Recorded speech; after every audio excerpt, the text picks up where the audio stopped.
Braver la forte canicule, la poussière et parcouru des kilomètres avec leurs troupeaux, ces bergers de Linguère ont fait 8 mois de transhumance, voire plus.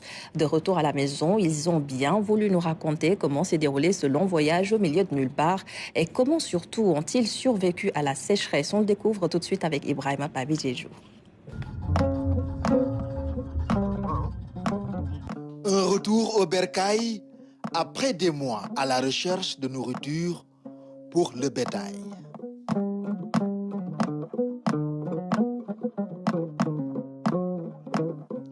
Dans cette aventure, les bergers se déplacent avec leur famille.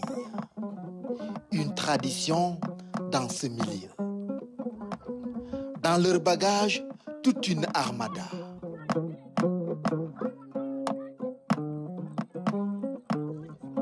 Ustensiles de cuisine, nattes, matelas, réservoirs d'eau, du riz, tout est prévu pour un long séjour au milieu de nulle part.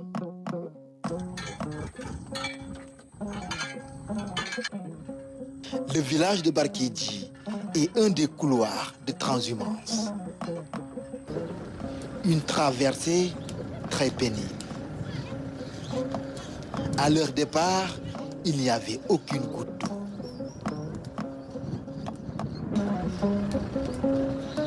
Après avoir bravé toutes ces épreuves avec courage, le retour à la case départ est comme un ouf de soulagement.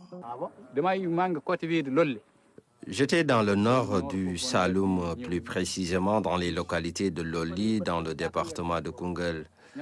C'est depuis le mois de janvier que nous sommes partis. Mon troupeau est composé de chèvres, de moutons, mais aussi de vaches.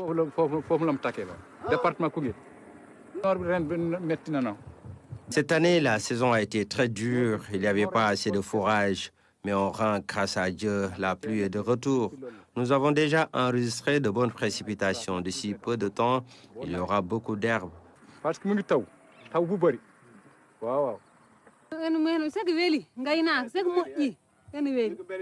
C'est une activité intéressante si tout se passe bien. Mais le voyage est plein de difficultés. Pour notre approvisionnement, nous sommes obligés d'amener tout le nécessaire.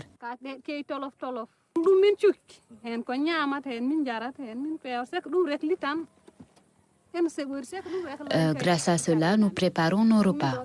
Nous mangeons du couscous avec du lait et du riz et tout ce qui va avec. Habités par un sentiment mitigé entre fatigue et satisfaction, ces bergers reviennent chez eux avec de nouvelles têtes de bêtes nées durant ce périple.